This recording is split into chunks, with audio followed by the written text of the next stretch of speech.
Evangelion est une œuvre majeure de l'animation japonaise, pour de bonnes ou de mauvaises raisons, ça on y répondra plus tard, et bien qu'elle soit finalement plus clivante qu'on ne le pense, personne ne peut réellement argumenter l'inverse. Et nous arrivons toujours, lorsque nous parlons de l'œuvre de Hideaki Anno, à ce que j'appellerais le point de singularité du débat, lorsqu'un tel titre atteint un tel degré d'admiration et même d'adoration de la part du public. Cette vidéo s'attaque donc à un très gros sujet, et j'ai décidé de la rythmer à grands coups de problématiques en japonais dans le texte, qui vous rappelleront peut-être quelque chose. La première est sans doute la plus importante, et nous permettra de poser les bases pour la suite. Evangelion wa gendai de mottomo juyou na anime ka? Une problématique qui n'a pourtant pas vraiment lieu d'être formulée, les œuvres objectivement plus marquantes sont en effet légion. Culturellement, et même si c'est toujours difficile à quantifier, les films du studio Ghibli, et plus précisément l'œuvre de Hayao Miyazaki, arrivent très certainement en tête quant à l'impact durable sur le grand public, notamment, et ce n'est pas négligeable, occidental. Sur les plans créatifs, de concept et d'histoire, il est également difficile de détrôner Gundam qui, depuis 1979, s'impose avec des dizaines de séries, films, mangas et différentes itérations, en ayant un impact de premier ordre sur les industries japonaises de l'animation, du merchandising et même robotique ou militaire. Et d'ailleurs, Hideaki Anno s'inspire aussi de Gundam, qui est un peu le Star Trek de l'animation japonaise. Enfin, sur le plan purement commercial, dur de surclasser Dragon Ball à l'international, première franchise manga et animation au monde si l'on croit les différentes sources officielles, même si Demon Slayer n'est pas loin à l'heure où cette vidéo est produite. Et bien sûr, sans compter Ant-Man, Hello Kitty et toujours Gundam, mais dont les impacts sont très limités en dehors du Japon.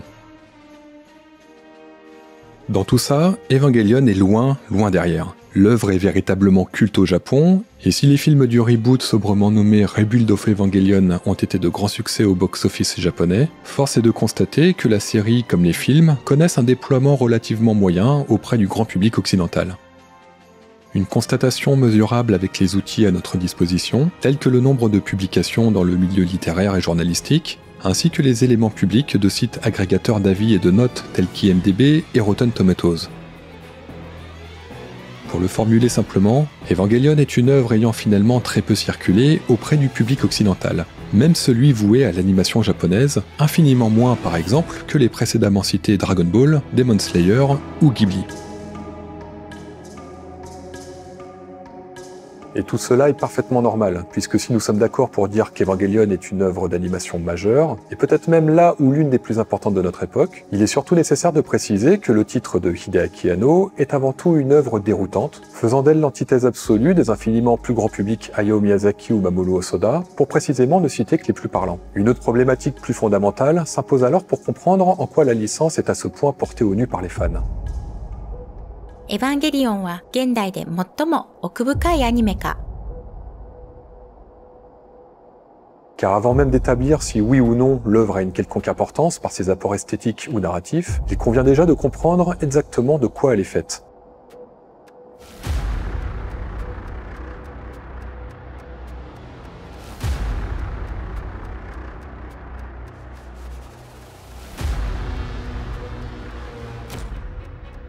Le développement d'Evangelion me donne l'impression d'un concert live. Que ce soit pour l'histoire ou l'évolution des personnages, je n'ai pas fait de plan. Pendant la production, j'ai continué à me remettre en question et j'ai tiré des concepts de cette auto-évaluation. Au départ, je voulais juste faire une simple histoire avec des robots. Mais même quand le lycée est devenu la toile de fond, ça ne changeait toujours pas par rapport aux autres productions du même genre. À ce moment-là, je ne pensais pas créer un personnage avec deux facettes, deux identités, l'une à l'école et l'autre au sein de l'organisation à laquelle il appartient. L'impression de concert live que me donne la naissance d'Evangelion, c'est l'équipe qui m'a rejointe pour développer la série, à la façon d'une improvisation. Quelqu'un joue la guitare et en réponse, la batterie et la basse s'ajoutent. La représentation arrive à son terme avec la fin de la diffusion télévisée. Nous ne commencions à travailler sur le nouveau script que lorsque le précédent était terminé. Ça a pris plus de temps que d'habitude. Quand nous terminions un scénario, nous allions en arrière et le comparions au précédent. Quand nous disions « Ah, je m'en doutais, il y a une erreur », nous faisions les corrections. Finalement, avec le dernier épisode qui approchait, nous n'avons pas pu tout finir à temps. Evangelion est une œuvre complexe et l'exercice consistant à décrypter son contenu et à analyser ses thèmes tels que je le fais sur MacGuffin Maker ne peut réellement se faire sans un prérequis incontournable nécessaire à l'appréhension de l'œuvre. Car en effet, nombreux sont les spectateurs sortant totalement confus de leur visionnage de la série et qui peut se formuler simplement. なぜ私はエヴァンゲリオンのことを何も理解できなかったのか。 Cette incompréhension possède plusieurs niveaux. Oui, l'œuvre de Hideaki Anno est déroutante, et si l'ambition globale se ressent parfaitement, ainsi que l'intention d'une introspection à taille humaine au milieu d'événements mettant en péril la vie à l'échelle planétaire, son application laisse pantois au premier abord. Ne rien comprendre à Evangelion, c'est également ne pas saisir, à juste raison, les 2 derniers épisodes hallucinatoires de la série après 24 épisodes cryptiques au développement empirique, où l'auteur semble autant tâtonner que ses protagonistes. Un camouflet terrible au final pour Anno et le studio Gainax, obligé de proposer une réécriture de la fin de l'histoire, qui prend forme sous les traits du long métrage The End of Evangelion en 1997. À cette incompréhension très primitive de ce dont parle réellement la série, s'ajoute celle des spectateurs ayant parfaitement compris Evangelion, mais qui n'arrivent pas nécessairement à l'apprécier à sa juste valeur. Et quand je dis juste valeur, j'évoque bien cette notion très curieuse pour certains de réussir à modérer les passions, qu'elles soient dans l'adoration ou, à contrario, dans la détestation. Dans le coin droit, les adeptes d'Evangelion en parlent comme l'une des œuvres les plus importantes de notre époque, affrontant du regard leurs adversaires du coin gauche, pour qui la série est l'une des plus surévaluées de l'histoire de l'animation japonaise. Un combat certes inégal, les adorateurs de l'œuvre d'Anno étant définitivement plus nombreux. Que pouvons-nous dire de la capacité des 2 camps à réellement apprécier les défauts et les qualités de la série? Mais avant d'aller plus loin, il est donc temps de mettre en œuvre ce fameux prérequis. エヴァンゲリオンの本質は何なのか。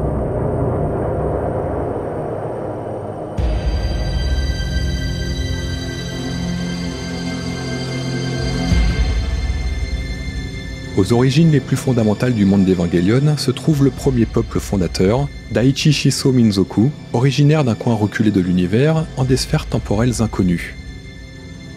Ils sont semblables aux Atalantes de la série Nadia, le secret de l'eau bleue, œuvre précédente de Gainax et Anno, dont Evangelion est pensé au départ comme une suite, c'est-à-dire une civilisation créant la vie dans l'univers.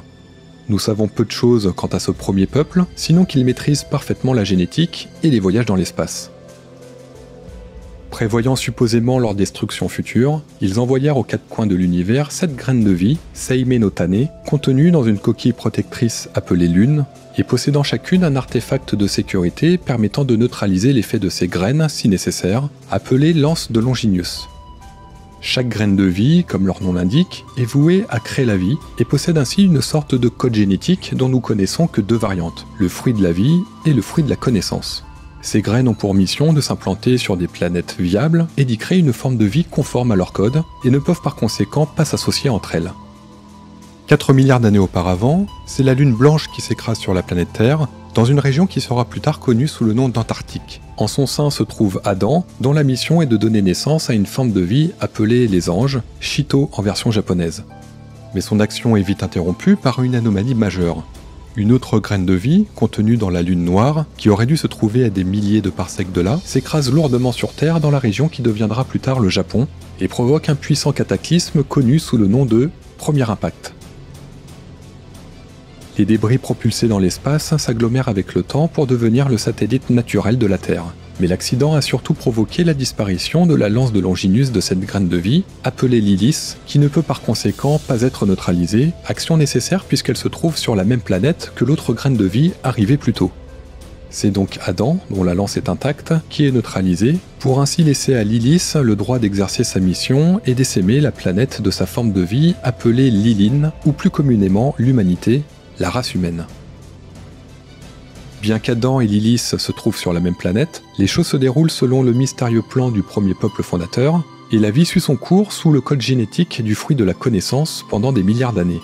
L'humanité, maîtrisant désormais cette connaissance, lui permettant intellectuellement et technologiquement d'influer sur le propre cours de la vie à l'échelle mondiale, s'organise et laisse émerger une pensée philosophique et scientifique qui, à la fin des années 1990, se trouve régie par les Nations Unies dans un monde de plus en plus globalisant. Le docteur Katsuragi, dont le champ d'expertise reste inconnu, travaille alors sur le projet d'une machine capable de générer une énergie illimitée, le moteur super sélénoïde. Pour prouver et mettre en œuvre sa théorie, une expédition est organisée en Antarctique fin 2000, où a été découvert quelque temps plus tôt les restes d'Adam. En étudiant la structure de la graine de vie, une expérience de contact est menée, dont on ignore la véritable nature, sinon qu'elle mettrait littéralement en contact l'ADN humain avec celui d'Adam. L'expérience tourne cependant mal et provoque un cataclysme sans précédent le 13 septembre 2000, désaxant la planète de son orbite et tuant des milliards de personnes. Ce phénomène est appelé second impact. Il conduit à une période sombre pour l'humanité, avec notamment des tensions politiques entre de nombreux pays dont l'Inde et le Pakistan, amenant notamment la ville de Tokyo à être rasée par une bombe atomique le 20 septembre 2000. Seule survivante du second impact, Misato Katsuragi, 14 ans, la fille du docteur Katsuragi, mort pendant le cataclysme. La guerre prend rapidement fin par un traité de paix signé le 14 février, donnant les pleins pouvoirs militaires à l'Organisation des Nations Unies, qui crée une organisation de recherche, la Geihirn, avec à sa tête le scientifique Gendo Ikari, dont la mission est de préparer l'humanité à un sombre avenir. En effet, plusieurs décennies auparavant, en 1947, des documents sont retrouvés par les archéologues dans l'actuelle Cisjordanie, les manuscrits de la mer morte qui existent réellement, mais qui contiennent dans l'histoire d'Evangelion des écrits quant à la réelle nature des graines de vie, Adam et Lilith, et qui prophétisent l'arrivée d'anges destructeurs sur Terre. Tokyo ayant été rasé, le Japon réinstalle sa capitale sur l'actuel Matsumoto, appelée Tokyo 2, alors que l'actuel Hakone devient Tokyo 3, une forteresse construite en surface de l'impact de Lilith sur Terre, où se trouve encore sa cavité souterraine, appelée Geofront. C'est ici que la base de Geihirn est construite, et une équipe se constitue pour mettre en place un système de défense pour préparer l'humanité à l'émergence des anges destructeurs. Le leader Gendo Ikari et sa femme bio-ingénieure Yui Ikari, Naoko Akagi et sa fille Ritsuko Akagi, créatrice des ordinateurs organiques Magi, ou encore Kozo Furitsuki, assistant de Gendo Ikari et spécialiste en biologie métaphysique, mettent alors tout en œuvre dans un plan d'envergure, le projet E, la création des Evangelion.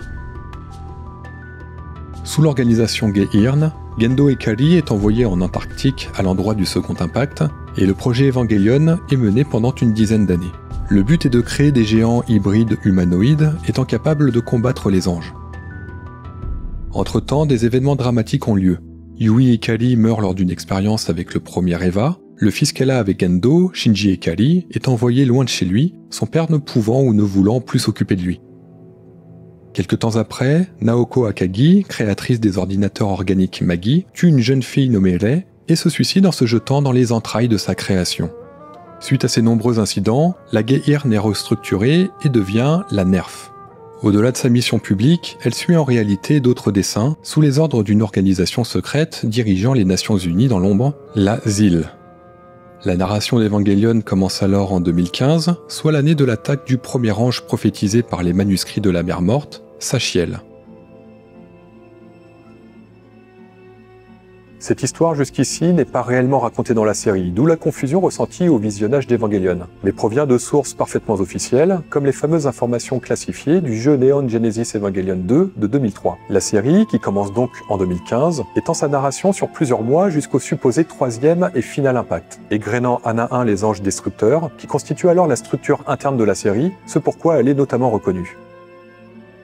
Le premier épisode met en scène un jeune garçon, Shinji Ikari, arrivant à Tokyo 3 alors en pleine alerte, l'ange Sachiel attaquant la cité. Shinji a une stature un peu spéciale, puisqu'il est le fils du directeur de la NERF, Gendo Ikari. Le garçon est amené d'urgence dans le Geofront, la base du NERF, et découvre qu'une pilote d'Evangelion ne peut plus combattre. Sans savoir réellement ce qu'il se passe, il est invité à investir l'un des robots pour affronter Sachiel. L'expérience est difficile, traumatisante même, pour Shinji qui ignore encore réellement les tenants et aboutissants de son investiture en tant que pilote d'Eva, en plus de la douleur et de la rage qui s'emparent de lui par le biais du robot. Un robot qui ne semble pas en être un, puisque subissant visiblement de réelles blessures et une forme de conscience le poussant dans ses retranchements. Bon, à partir de maintenant, il est inutile de vous résumer les 26 épisodes de la série, puisqu'a priori vous les connaissez, et il convient alors plutôt d'offrir une grille de lecture quant à sa structure interne. エヴァンゲリオンシリーズの本当の内容は La série s'articule grossièrement en 2 axes narratifs si l'on veut tirer l'essence de sa structure. L'un très linéaire, puisque nous suivons les attaques successives des anges, et la manière dont tout ce petit monde se démène pour en venir à bout. Ces êtres géants semblent vouloir détruire l'humanité créée par Lilith, en concentrant leurs attaques sur le Geofront, où se trouvent la Nerf et les Eva conçus pour les combattre, précisément à l'endroit de l'impact de Lilith. La formule est simple, efficace et même très lisible. Les méchants attaquent, les gentils ripostent. Alors désolé pour cette définition très primaire, mais c'est exactement ce que l'histoire raconte de prime abord. L'autre axe narratif, sans surprise, tend alors à créer un contrepoids en complexifiant les tenants et aboutissants de la base simpliste de l'histoire. Dans Evangelion, c'est une véritable comédie humaine qui se joue en parallèle de la survie de l'humanité. Là encore, pas de grande révolution narrative, mais les bribes laissées par les auteurs rendent sa lecture difficile, sinon cryptique. Le plus important, et ce qui est par ailleurs sa très grande réussite, réside en réalité dans la manière dont la psychologie des protagonistes est égrenée au fil des épisodes. On y retrouve certes de grands principes philosophiques qui ne sont pas rares dans l'animation japonaise, mais l'œuvre de Hideaki Anno est agrémentée de plusieurs niveaux de lecture avec ses notions de psychologie, de religion ou d'identité, le tout pour révéler le ton entier de la série, à savoir un profond désespoir, palpable tout le long de la narration. Evangelion est donc certes une histoire mettant en scène des géants qui se foutent dessus, mais comme souvent, elle raconte beaucoup plus entre les lignes, un peu comme la fonction évocatrice de Godzilla dans un Japon blessé, soumis à des changements sociétaux et culturels importants. Dans tout cela, il n'échappera à personne qu'Evangelion est en réalité l'histoire d'un seul protagoniste, Shinji Ikari, qui se révèle quasiment l'antithèse parfaite du héros d'animation japonais archétypal. Cet axe narratif nous permet alors de vivre une histoire bien différente des autres. Si les moments d'héroïsme sont bel et bien présents, ils n'ont rien à voir avec ce que l'on pourrait attendre d'un programme typique. Les couleurs philosophiques d'Evangelion ne sont pas réellement celles du dépassement de soi, de la confiance, de la fraternité, du bien contre le mal et de la résilience, comme vont le proposer par exemple les sacro-saints Dragon Ball ou Senseiya, mais plutôt du doute, de la prise de conscience, de l'individualité, des choix, du pouvoir et de la responsabilité de ses actes. Alors certes, on peut retrouver tout ça dans Dragon Ball et Senseiya, ne me faites pas dire l'inverse, mais cela n'a strictement plus rien à voir sous le prisme de Hideaki Anno. La coloration rhétorique d'Evangelion est unique. Volontaire ou non, ça on y reviendra, le résultat est d'ailleurs plutôt réussi. Au fil des 24 épisodes, on suit un axe narratif de premier plan parfaitement lisible, et on se plaît à chercher à comprendre la direction des protagonistes et notamment celle de Shinji Ikari, qui déjoue toutes les prédictions quant à la résolution qu'il va apporter à l'affaire opposant l'humanité aux anges qui, disons-le franchement, ne se passe pas très bien. À tel point que le basculement de la série intervient dans les 2 derniers épisodes. Oubliez alors tout ce que vous avez vu, nous nous retrouvons littéralement dans la tête de Shinji, en proie à ses doutes, sa colère, son incompréhension du monde. Expérimental à souhait, ces 2 épisodes posent une réelle question, simple et brutale. なぜエヴァンゲリオンなのか。 Pourquoi cette histoire? Pourquoi ces personnages? Enfin, surtout pourquoi ce personnage? Pourquoi ce développement? Et pourquoi cette fin? Ainsi s'achève Evangelion, dans l'incompréhension générale. Ok, on a compris que la série a été compliquée pour Hideaki Anno, et d'ailleurs, la perdition totale du personnage dans les épisodes 25 et 26, eh bien c'est clairement celle d'Anno qui met en scène ses propres doutes. Le tollé est réel, et la condition d'Anno ne l'est en réalité pas moins. Fatigué moralement, psychologiquement, l'auteur d'Evangelion se laisse pourtant embarquer dans la conception d'un film, voulu comme une vraie fin pour la série, The End of Evangelion. On l'a compris avec cette première partie, Evangelion n'est pas une œuvre comme les autres, il est donc temps d'enclencher la deuxième partie avec un petit retour en arrière. 何がエヴァンゲリオンを生み出したのか。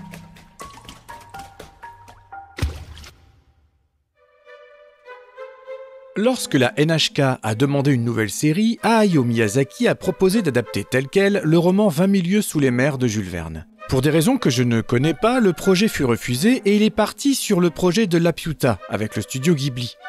Quand ils ont vu le succès de Laputa, NHK a regretté et a redemandé à Miyazaki de reprendre le projet.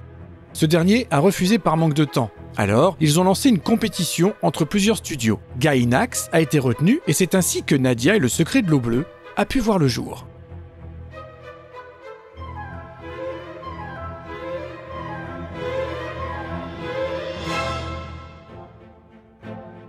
L'histoire d'Evangelion est celle d'une industrie, l'animation japonaise, et celle d'un genre, la science-fiction au sens large, mais il est important de considérer également le contexte culturel dans lequel ils s'inscrivent. Le célèbre Astro Boy d'Osamu Tezuka date de 1963, mais l'inspiration provient bel et bien des productions dites à effets spéciaux, nommées tokusatsu, et popularisées au cinéma avec Godzilla en 1954, elles-mêmes inspirées de films américains comme The Lost World de Harry O. Hoyt en 1925 et King Kong de Marianne C. Cooper et Ernest Bishop Sack en 1933. Je ne raconterai pas l'histoire de l'art japonais dans cette vidéo, car le sujet est évidemment plus complexe, en tirant notamment ses origines du théâtre kabuki et bunraku. À la fin des années 1970, le Japon subit de plein fouet l'influence des productions américaines telles que Star Trek en 1968 et surtout Star Wars en 1977, mais n'est pas pour autant avare en production maison, faisant également preuve d'innovation, né dans les années 60 au même rythme que les créations Marvel à l'autre bout du monde. Les héros se nomment Ultraman ou Ambassadeur Magma, et préfigurent déjà à quoi ressemblera l'explosion de l'industrie de l'animation japonaise dans les années à venir, sous les traits de Space Battleship Yamato en 1974, Captain Harlock en 1978 ou encore Gundam en 1979. Tokusatsu et animation sont beaucoup plus liés qu'on pourrait le croire de prime abord, notamment sous la direction de Shotaro Ishinomori, grand mangaka également créateur de nombreuses séries live dont l'incontournable Super Sentai. Et il ne sera pas surprenant de voir Hideaki Anno et ou Shinji Higuchi, bien après Evangelion, réaliser les renouveaux de Godzilla, Ultraman et Kamen Rider.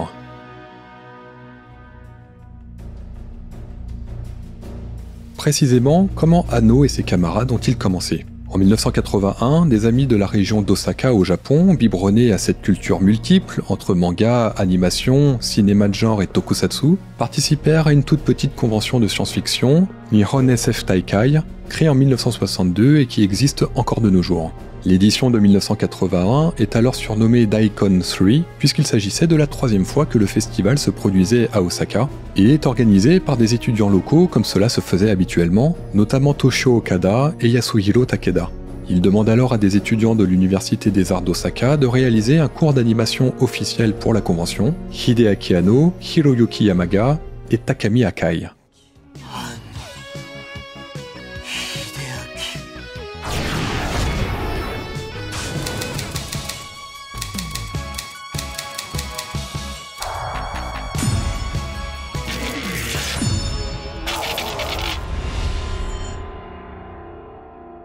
J'ai reçu un coup de fil de Tatsuto Nagayama, et il m'a dit qu'il voulait me présenter quelqu'un. C'était dans un café à Kyoto qui s'appelait Solaris, et j'y suis allé avec Hiroyuki Yamaga. Yashuhiro Takeda y était déjà avec Takeshi Sawamura. Ils nous ont dit qu'il avait besoin d'aide pour faire un animé original pour une convention de science-fiction ou quelque chose comme ça. Ils voulaient qu'on fasse le logo. Puis ils ont dit quelque chose à propos de réaliser l'animé. Je me souviens que Yashuhiro Takeda insistait sur le fait qu'il voulait une combinaison motorisée en mouvement. J'ai donc demandé à quelqu'un du café, du papier, et j'ai esquissé 2-3 choses en disant « c'est comme ça que ça bougera ». Tous ces noms seront à l'initiative du studio Gainax et Evangelion plusieurs années plus tard, mais la démarche au départ tient presque du miracle. Sans expérience, ils doivent se rendre dans des studios professionnels pour observer comment l'animation est produite. Ils achètent un rouleau de feuilles vinyle de mauvaise qualité au kilomètre car les celluloïdes de qualité sont trop chers, et peu heureux du résultat, ils sortent malgré tout le court tourné au format 8 mm qui remporte un certain succès lors de l'événement en présence d'Osamu Tezuka, et si au départ certains ne veulent pas continuer, il est décidé de cultiver cette première expérience en vue du prochain Nihon SF Taikai à Osaka, soit 2 ans plus tard, nommé Daikon 4. L'entreprise qu'il crée dans la foulée, Daikon Film, se met alors à concevoir 3 courts-métrages tokusatsu, dont un surprenant Kaetekita Ultraman, réalisé par Hideaki Anno en 1983. Entre-temps, le court Daikon 3 ainsi que des goodies sont vendus dans la boutique spécialisée en science-fiction de Toshio Okada à Osaka, ce qui permet de financer les productions de Daikon Film. La consécration arrive en 1983 avec l'édition Daikon 4 et un nouveau court-métrage d'animation, cette fois avec en renfort des animateurs professionnels du studio Heartland et un budget conséquent, ce qui conduit Anno et Yamaga à intégrer l'équipe d'animateurs de la série The Super Dimension Fortress Macross du studio Noé. Fort de ces expériences, les amis autrefois fans et inexpérimentés en technique d'animation et de réalisation continuent de voir plus grand. Le tournant dans le sillage de Daikon 4 se nommera Yamata no Orochi no Gakushu en 1985, long métrage tokusatsu en 16 mm réalisé par Takami Akai et dont les effets spéciaux sont confiés à un certain Shinji Higuchi, assistant sur le tournage du 16e film Godzilla l'année précédente. Acheté par Bandai pour l'édition vidéo, le succès et la reconnaissance de Daikon Film est à son plus haut. Le projet suivant en 1987, Oritsu Shogun Oniamisu no Tsubasa, Les ailes données à Miss, s'accompagne d'un changement d'identité qui deviendra légendaire. Gainax est né. Cependant, les débuts sont difficiles. Le film, qui sort en 1987, est un succès critique indéniable, mais un échec commercial qui mènera Gainax au bord de la faillite, soutenu néanmoins financièrement par Bandai, avec qui il rempile pour 2 OVA en 1988, l'adaptation d'Appleseed réalisée par Kazuyoshi Katayama, et surtout Gunbuster réalisé par Hideaki Anno, une production faite spécialement pour le marché de la vidéo, et qui est cette fois un très grand succès commercial. Cela leur permet surtout de concevoir leur plus grand succès, mais qui s'inscrira malgré tout dans un contexte chaotique, notamment et paradoxalement financier, sur une commande de la NHK, Fushigi no Umi no Nadia, Nadia le secret de l'eau bleue, dont Evangelion devait être une suite. Au départ, la série était cependant d'ordre bien différent. Développée par Hayao Miyazaki pour la NHK au début des années 1980, elle était supposée être une sorte de successeur de Mirai Shonen Conan, Conan fils du futur en 1978, nommé Kaite Sekai Ishu, le tour du monde sous l'océan, librement inspiré de Jules Verne et son célèbre 20 milieux sous les mers, publié en 1868. Le projet est cependant avorté, mais Hayao Miyazaki, fort de ses succès successifs et notamment Nausicaa en 1984, lui permettant de fonder le studio Ghibli, s'attelle à son propre projet dans l'esprit de Jules Verne et reprenant les grandes lignes du synopsis du projet initial. Tenku no Shiro Laputa, le château dans le ciel, se passe en effet dans les airs plutôt que sous les mers, mais la base est identique. Toujours détentrice des droits du projet Le Tour du Monde sous l'océan, la NHK avec la Toho approche alors Gainax pour remettre le projet à l'ordre du jour. Le succès de Laputa ayant sans doute aidé cette décision près de 10 ans plus tard. Nadia le secret de l'eau bleue reprend donc la trame du synopsis original, à savoir 2 orphelins, garçons et filles, un monde à la belle époque de Jules Verne et une technologie faite d'innovation mécanique et un brin de futurisme façon steampunk. Nous y retrouvons la pierre bleue et l'idée d'une civilisation passée régnant sur le monde, bien avant l'avènement des hommes. Nadia est ainsi très proche de Laputa, que cela soit esthétiquement ou narrativement, elle a tout d'une œuvre miyazakienne, et ce n'est pas un hasard si Hideaki Anno, co-réalisateur de Nadia avec Shinji Higuchi, a aussi fait ses armes auprès de Miyazaki sur la production du film Nausicaa. 2 mondes finalement plus proches qu'on ne pourrait le penser de prime abord. La grande particularité de Nadia est son développement narratif, que l'on doit majoritairement à Hideaki Anno comme directeur général du projet. Par ailleurs, cette série n'appartient pas à Gainax, qui n'a donc aucun droit la concernant, et encore moins la possibilité de gagner quoi que ce soit sur le merchandising. Le studio ressort de l'expérience littéralement endetté, mais conscient que son labeur a été une exposition extraordinaire au vu de la réception publique de la série. La NHK, voulant profiter de ce succès immédiat, se permet même de commander plus d'épisodes, d'allonger l'histoire avec des fillers et des situations à rallonge qui plombent l'évolution du scénario. Ainsi, d'une série somme toute classique, Nadia dispose d'un premier acte un peu longuet, où l'intrigue se met en place, et d'un second bien plus fourni, où l'évolution des thèmes est proprement spectaculaire. En 1991, Hideaki Anno est même autorisé à sortir son Director's Cut nommé Nautilus Story, coupant tout ce qu'il estime superflu, dont notamment le passage de l'œuvre où il n'a, selon les crédits, pas spécialement œuvré et où des studios coréens ont massivement aidé sur l'animation. Malgré ces mésaventures, tout le monde reconnaît Nadia comme une série majeure, mettant en scène une civilisation perdue venant de l'espace, ainsi que des antagonistes reconnaissant l'héroïne comme leur descendante. Cela ressemble toujours fort à Laputa, mais la patte d'Anno est indéniable. Un succès considérable, plaçant quasi immédiatement les différents composants de la série, de sa chanson thème à ses épisodes, parmi les plus appréciés de l'histoire de l'animation au Japon selon les sondages réguliers du magazine Animage, l'un d'eux plaçant même Nadia comme l'héroïne d'animation préférée des Japonais, détrônant Nausicaa au passage. Il est alors tout naturel qu'à la fin de la série, au terme de 39 épisodes dont le dernier est diffusé le 12 avril 1991, Gainax se mette à travailler sur le développement d'une suite, tablant sur un succès similaire, mais avec plus de budget et de répartition des droits. Anno s'attelle à la tâche, mais la NHK, qui possède la licence, refuse le projet alors bien avancé. Ce refus oblige l'équipe à réécrire l'histoire, car ils tiennent à développer cette série.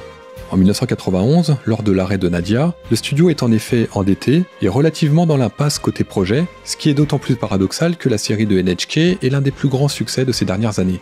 Le développement de ce nouveau titre est donc nécessaire et même vital. Anno, dont la série Nadia n'a pas laissé de tout repos, ressort de l'expérience mentalement très affaiblie, des signes de dépression faisant leur apparition. Il accouche de Neon Genesis Evangelion dans la douleur, une version profondément retouchée de ce que la suite de Nadia aurait dû être. La filiation de Nadia avec Evangelion est évidente. Les combinaisons de l'héroïne sur la fin est identique à celle des pilotes d'Eva, et les antagonistes abordent même un œil qui n'est pas sans rappeler celle de l'organisation ZIL. Plus intelligemment, la destruction du vaisseau Red Noah lors du dernier épisode laisse apercevoir furtivement la libération de 16 sphères lumineuses. Nous y voilà. Les anges d'Adam, au nombre de 16 selon la prophétie, étaient donc bien issus du cataclysme provoqué par l'explosion de Red Noah, recyclé dans Evangelion avec le premier et le second impact. Mais le plus intéressant se situe dans les productions audio spin-off de Nadia, nommées Good Luck Nadia Bye Bye Blue Water en 1991 et 1993, comportant des pistes de dialogue écrites par Hideaki Anno. Les épisodes sont très courts, assez anecdotiques, et se déroulent dans le futur de la série, notamment en 2005. Le dernier épisode met en scène dans la ville de Neo-Tokyo la petite fille de Nadia et une certaine Ritsuko. Ce n'est évidemment pas une coïncidence, puisque ce canevas scénaristique était initialement voulu au départ. La suite de Nadia devait bien se dérouler à l'époque d'Evangelion et mettait déjà en scène des protagonistes que l'on retrouve dans la série finale, tels que Ritsuko Akagi. La conception d'Evangelion s'inscrit donc dans une période complexe, à la fois pour le studio Gainax, mais surtout pour Hideaki Anno. Et entre Nadia et Evangelion, un autre projet tient lieu de facteurs déterminants. En effet, une suite du film Les ailes de Néamis est enclenchée en 1991, nommée Uru in Blue, ce qui demande un effort de 2 ans en conception et en écriture pour être finalement annulé, sur fond de crise profonde chez Gainax, voyant plusieurs départs et la volonté d'arrêter l'animation pour se focaliser sur des projets de jeux vidéo.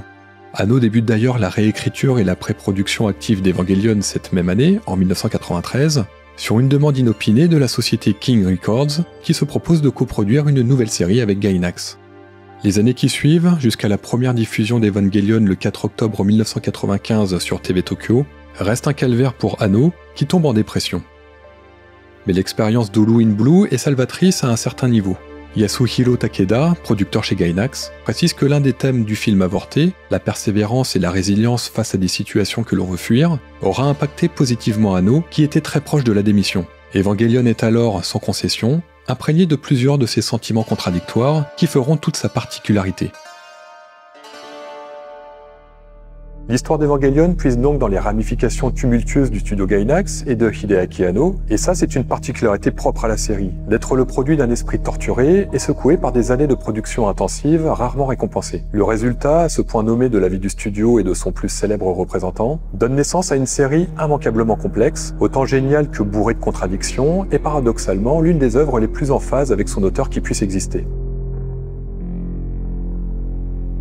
J'ai commencé cette production avec la volonté qu'une fois terminée, le monde et les héros changent. C'était mon véritable souhait. J'ai essayé d'inclure tout ce qui me concernait dans Neon Genesis Evangelion. Un homme brisé qui n'a rien pu faire pendant 4 ans. Puis, une pensée. Tu ne peux pas t'enfuir, m'est apparue. Et j'ai relancé ce projet. C'est une production où ma seule pensée était d'y graver mes sentiments. Je sais que mon comportement était irréfléchi, gênant et arrogant, mais j'ai essayé. Je ne sais pas quel sera le résultat. C'est qu'en moi, l'histoire n'est pas encore terminée. Je ne sais pas ce qui va arriver à Shinji, Misato ou Rei. Je ne sais pas où la vie les mènera parce que je ne sais pas où la vie mènera l'équipe de production. J'ai l'impression d'être irresponsable. J'ai pris un risque.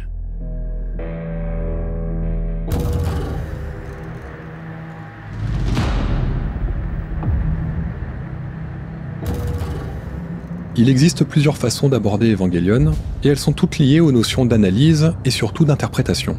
Sa grande particularité est que les manières de l'approcher peuvent paraître déroutantes, sinon contradictoires entre elles, là où, dans d'autres œuvres complexes, les différentes lectures peuvent et doivent même idéalement être complémentaires. Ainsi, plusieurs visions opposées à l'extrême sur l'échiquier de l'interprétation résident dans le cœur même du propos. Nous pouvons d'une part voir Evangelion comme une œuvre pure d'otaku, un terme péjoratif souvent utilisé par Anno, y compris pour se décrire lui-même. La série serait par conséquent une sorte d'œuvre sans message, sans volonté particulière, utilisant des termes et des symboles tout à fait au hasard par pur élan esthétique. En bref, une suite de belles images, de grands concepts vides, de belles filles, de géants qui se tapent dessus, le tout sous la relative passivité du héros, reflet évident du public visé.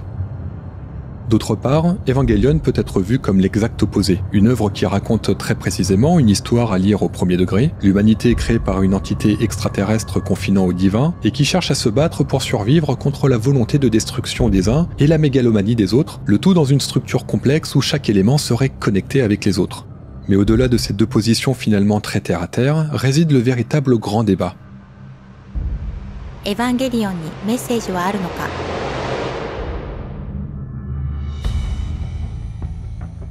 Les principales analyses abondent vers la grande métaphore que semble faire Hideaki Anno sur sa propre condition.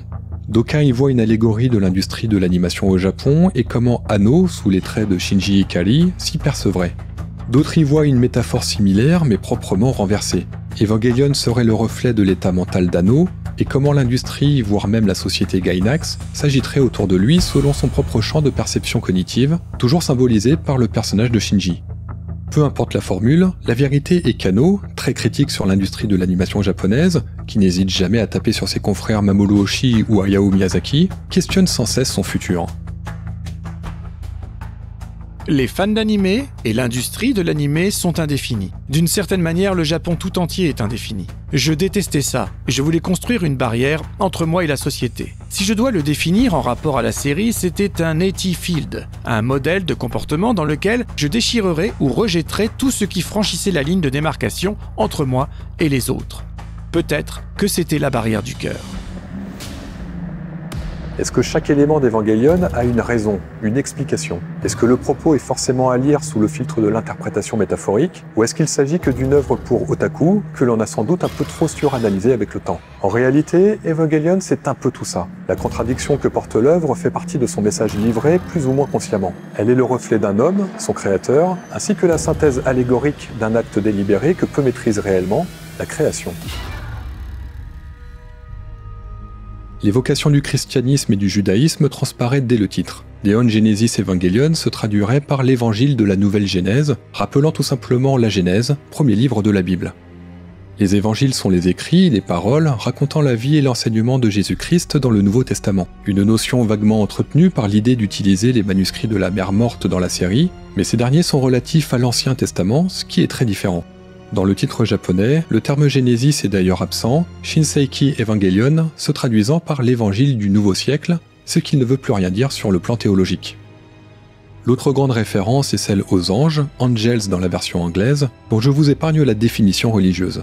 En japonais, le mot choisi est Shito, dont la traduction exacte est apôtre, comme les 12 apôtres de Jésus-Christ, qui sont notamment auteurs des évangiles.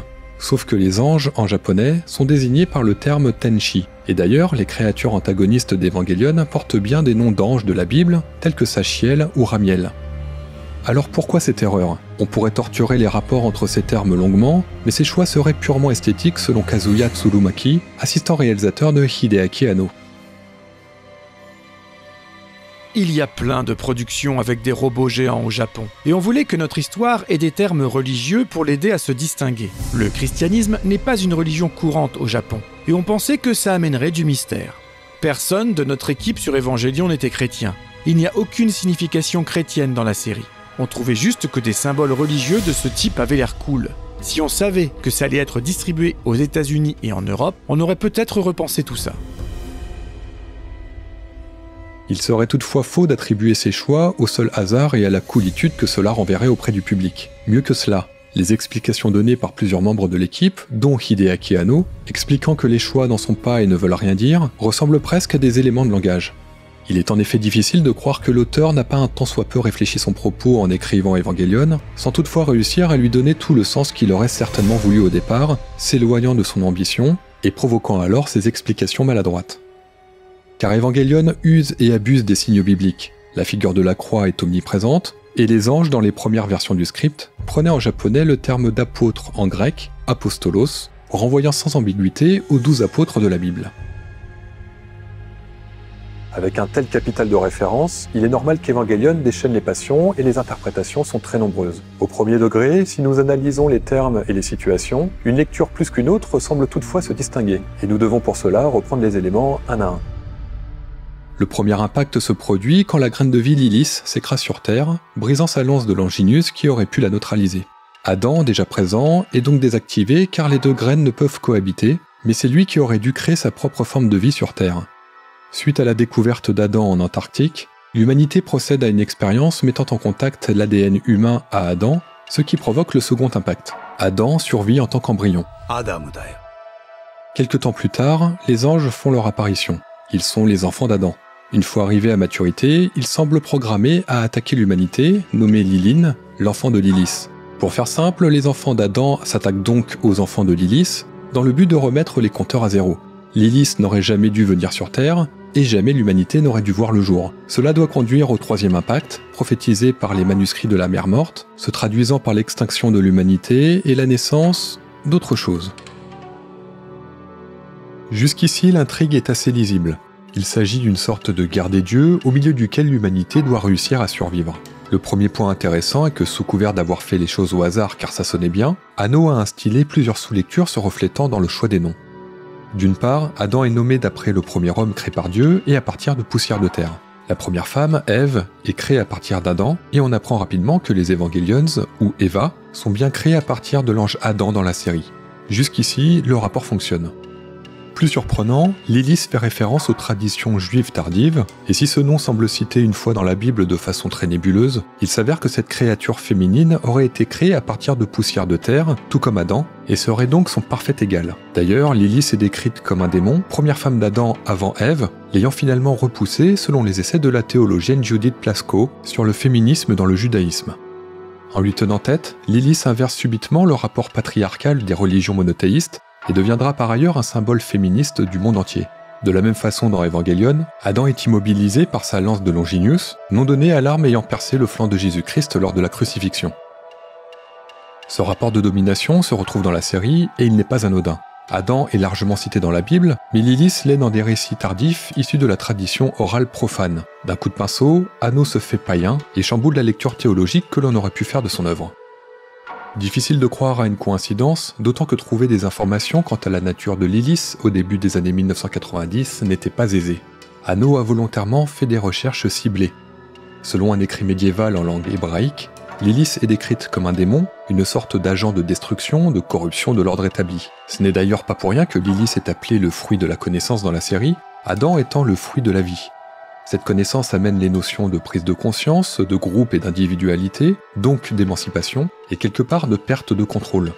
Une connaissance se matérialisant par l'humanité, capable de surpasser, voire de tuer Dieu. L'humanité finit par surpasser son créateur, mais provoque sa propre perte par des actes de créations incontrôlés, en l'occurrence ici, les Eva. Les anges, attirés par Lilith se trouvant toujours dans son géofront sous le Japon, cherchent alors à entrer en contact avec elle, ce qui provoquerait le troisième impact et anéantirait l'humanité. Ces enfants d'Adam, très puissants et pourvus du fruit de la vie, un organe interne à l'immense puissance appelé moteur supersélénoïde, serait la matérialisation des péchés mais aussi des peurs de l'humanité. On parle de Genèse, mais les notions d'apocalypse et de déluge sont également présents, avec les impacts successifs. Cette guerre de la vie contre la connaissance s'instille à des sommets philosophiques qui sont certes à peine esquissés dans la série, mais nous voyons bien que le propos de Hideaki Anno ne semble pas dû au hasard. Evangelion est bel et bien une histoire très ambitieuse, mettant clairement en scène les notions d'individualité et de libre arbitre, illustrées par les graines de vie et l'anomalie que représenterait l'humanité entière. Là où la série se complexifie se situe précisément dans la réponse de l'humanité face à cette menace indicible. Le projet E pour Evangelion doit justement permettre à l'humanité de réagir en défendant Lilith qui se trouve dans le Geofront, à l'endroit même où la NERF a établi son quartier général, et plus précisément au dernier niveau appelé Terminal Dogma. Nous y voyons d'ailleurs Lilith crucifiée, mais elle est prise pour Adam dans un dialogue de la série, une erreur attribuée au personnage de Ryoji Kaji, mais qui est réellement celle d'Anno qui, à ce moment de l'intrigue, n'avait pas encore toutes les cartes en main. L'humanité doit donc protéger Lilith contre la destruction définitive que serait le troisième impact.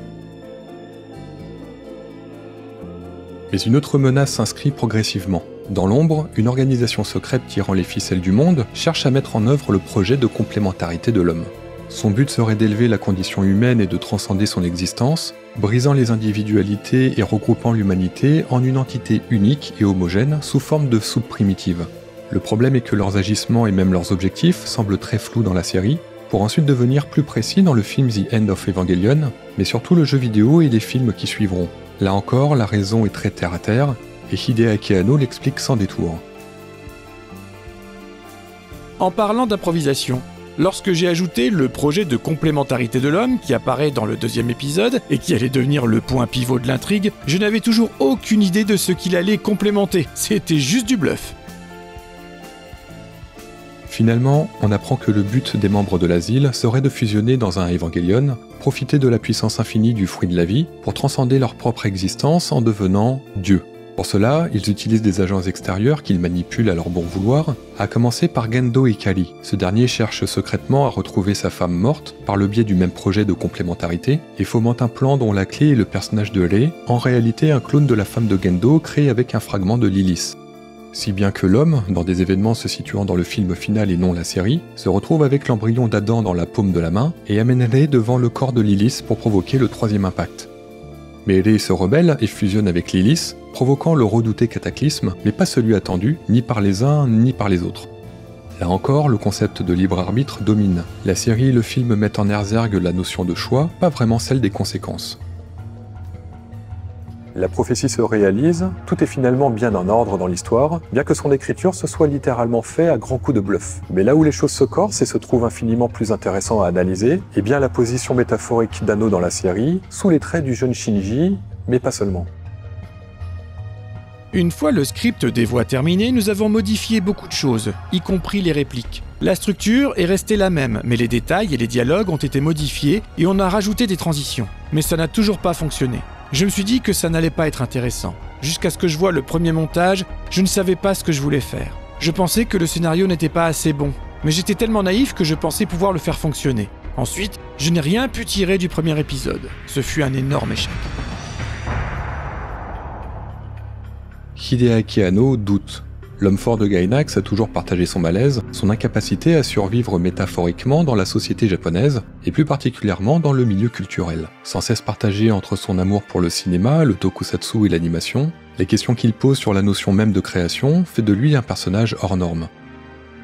Loin d'être aussi taiseux que bon nombre de ses confrères, Anno répond volontiers aux interviews avec une franchise assez étonnante. Si bien qu'en sa qualité d'auteur, il n'est pas surprenant de voir qu'une œuvre comme Evangelion, lui offrant une certaine carte blanche, soit le reflet de ses profondes vicissitudes. Ainsi, plusieurs thématiques majeures sont sciemment développées par Hideaki Anno, plus lucide qu'on le croit sur sa capacité à mettre en perspective symbolique son histoire et ses personnages.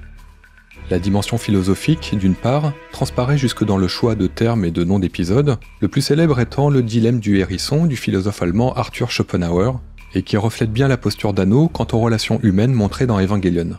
Le hérisson cherche la chaleur de ses congénères, mais les pics les empêchent de vraiment le faire. Métaphoriquement, les pics représentent la complexité des rapports humains. Cela met aussi en lumière une forme d'incapacité à se projeter au sein d'une société aliénante, alimentant les crises existentialistes et l'anxiété chronique qui va en découler.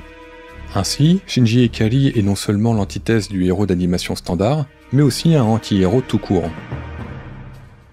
En questionnant sa propre individualité, il remet en cause la notion même d'existence. Pourquoi sommes-nous là ? Pourquoi agissons-nous ainsi ? Refusant les responsabilités et encore moins de prendre des décisions, Shinji ne rejette pas seulement le monde qui l'entoure, mais aussi le sens de l'existence. En questionnant sa place dans le monde, son individualité en tant que personne, il remet aussi en cause la notion même de vie, de connaissance et d'émancipation. C'est l'humanité entière qui souffre, à l'échelle de la guerre contre les anges, mais aussi contre elle-même, à l'échelle macro de l'individu, illustrée par l'expérience de vie de Shinji. En d'autres termes, la dépression est ici individuelle, nominale, en l'occurrence le personnage de Shinji, mais aussi, au niveau philosophique, allégorique de la société humaine au sens large, voire même historique. Et plus important encore, cette dépression est au final bel et bien celle de Hideaki Anno, qui questionne sa propre existence, sa propre lutte intérieure, que cela soit pour prendre des décisions, assumer des responsabilités, assimiler et accepter sa place dans le groupe, tout en cherchant à savoir si être bien intégré à une société qu'il juge malade est un signe de bonne santé mentale, ou l'inverse.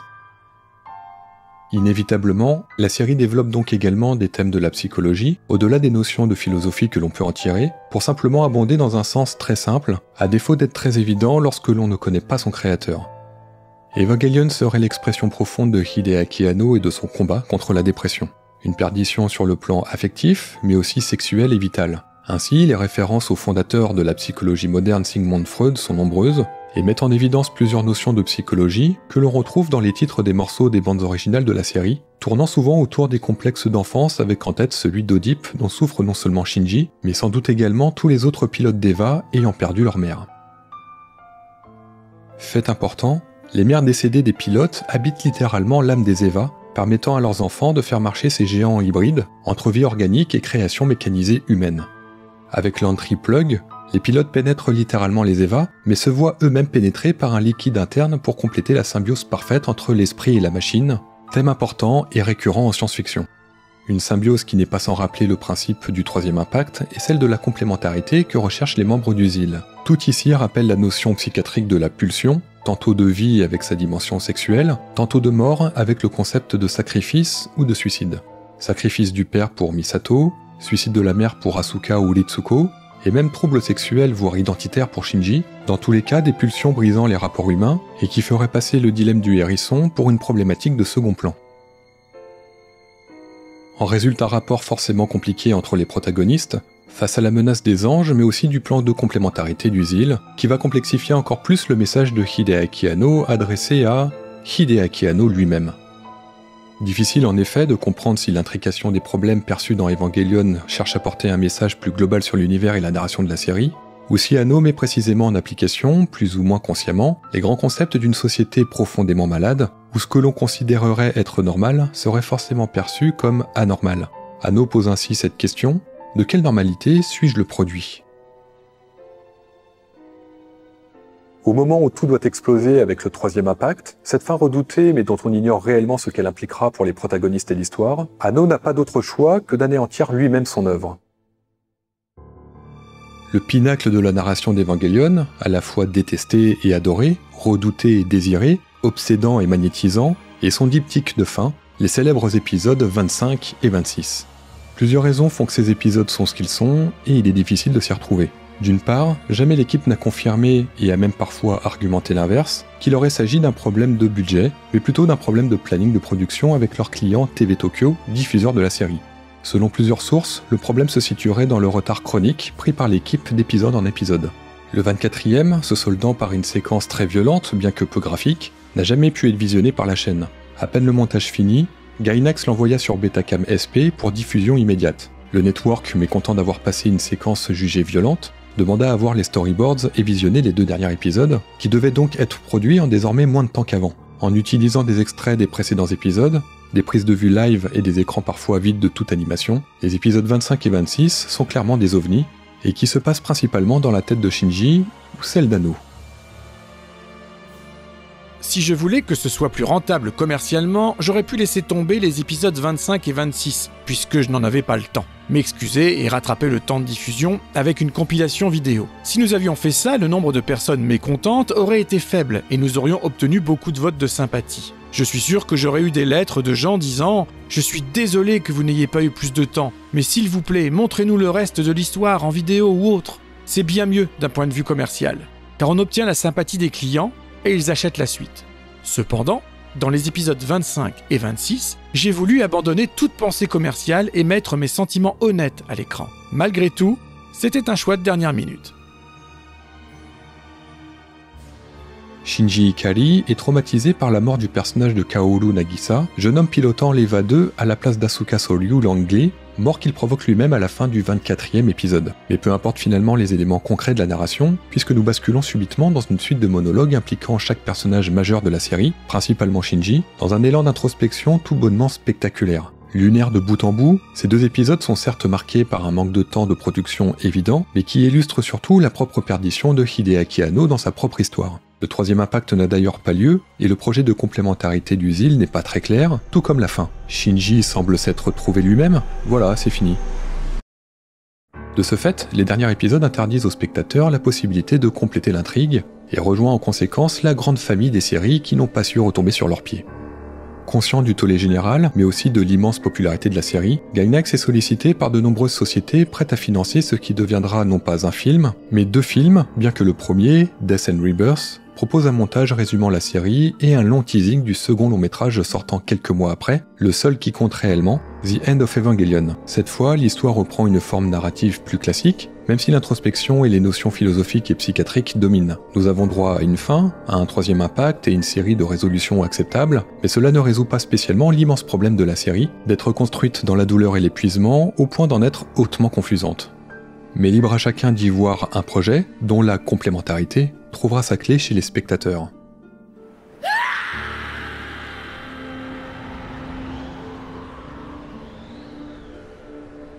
Je n'ai pas besoin de tout dévoiler. En fait, c'est ennuyeux de tout expliquer. Eva est comme un puzzle dans lequel le spectateur se voit présenter des pièces. L'assemblage est laissé au public. Mais il n'y a pas de photo du puzzle final, donc chacun imagine une image différente. S'il y a des pièces que vous ne trouvez pas, je vous dirai simplement de remplir les trous par vous-même. Le processus d'assemblage d'un puzzle est amusant, mais le processus d'imagination l'est plus encore. Mais pour ceux qui ne peuvent pas vivre sans manuel, cela doit être difficile. Plus que jamais, Evangelion impressionne par la complexité de son propos. Et cela ne suffisait probablement pas, puisqu'Hideaki Anno, pour des raisons autant personnelles que commerciales, décide de se lancer dans un chantier absolument immense, entre 2007 et 2021, la réécriture complète de son œuvre pour 4 films pour le coup extraordinaires, Rebuild of Evangelion, qu'il produit avec sa propre société, le studio Kara. Il y a donc 2 Evangelions, avec leurs lignes distinctes, leurs différences et leurs similarités, qu'il conviendra à chacun de comparer, d'analyser en profondeur, ou simplement d'apprécier pour ce qu'il propose. Ensemble, avec la série et le film The End of Evangelion, on tient peut-être bien l'une des plus grandes œuvres personnelles d'un seul et même auteur, qui malgré ses défauts persistants, a au moins la grande et paradoxale qualité d'avoir une démarche particulièrement authentique.